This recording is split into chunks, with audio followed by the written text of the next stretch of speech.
Good evening, class. I'm Jeff. I'm going to talk to you about the post-war economy as it was experienced by my grandfather. His name was Joseph Peter Bruno, or really Giuseppe Peter Bruno. He was the son of Italian immigrants who my great-grandfather worked in a cannery, and my great-grandmother basically stayed at home.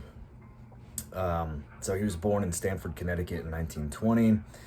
And was drafted into the Army in 1942 and was in the Army from 1942 until 1946. He was gone the entire time. He was in Kenya, a couple other places in Africa, and then went from Africa to Italy and was there during the Italian capitulation. He actually had pictures of Mussolini when he was strung upside down and had his body basically taken apart by the Italians. When he got back from the war, he received some incentive money for a small business. I'm not sure if it was a loan. I'm pretty sure he actually got the money and was allowed to keep it. So he started a print shop, and it was called Bruno's Print Shop. And it was in the middle of Stamford. And because of the proximity to New York, he actually was afforded a bunch of different opportunities that otherwise might not have been available. So the first of which was Joseph Lieberman, actually, the famous politician, when Lieberman was in high school, came in and was printing off flyers for a campaign to be, I think, class president when he was in high school. And in the process of getting those printed off, my grandfather was like, this guy really has it put together. I wouldn't be surprised if he wound up being president of the United States, which is pretty funny because he ran for that office.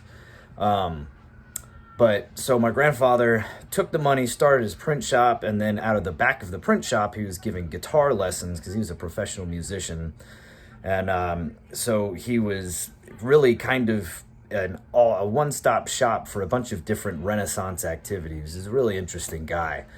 He was a photographer, and he used to submit photographs to the newspaper. And he did the printing and then was teaching music lessons. He was actually an upright bass player for the Stamford Philharmonic Orchestra in Stamford, Connecticut. And I guess the other thing of note about that is he was he was able to retire at 55 because his business was so successful. And one of the reasons was he was one of the first people to get on board with the movable typesetting press that was able to do music. When he started off in a print shop, he had to transpose music by hand, and he ended up getting one of those machines that you could actually put the notes in new places and mass produce the text. So he became the sole printer for the J. Schirmer Music Company. And if any of you are musicians, then you're familiar that they were one of the largest printers, particularly in the 50s, 60s, and 70s. So he was able to retire at 55. He sold off the print business.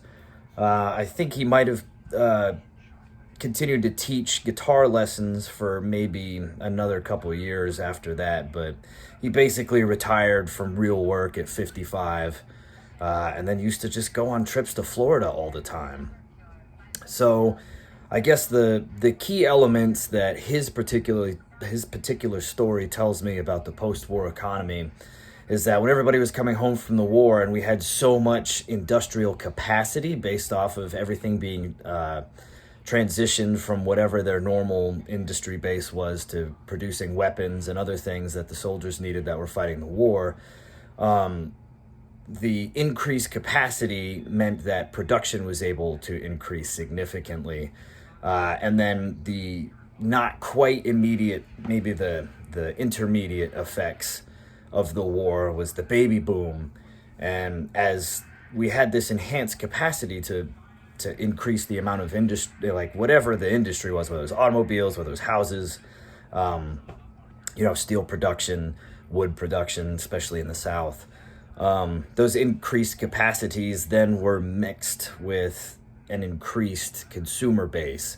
And the increased consumer base, came about as a little bit of a deferred process, but 10 years after the war, that started to have an effect. So it's interesting to see that the increased economic capacity and industrial capacity, how that played out for the next 30 years after the war, where unprecedented expense or success was experienced by the vast majority of the country, including my grandfather, which enabled me to have a pretty good childhood. So that's my story for an individual in the post-war economy, and I hope you enjoyed it. Thank you.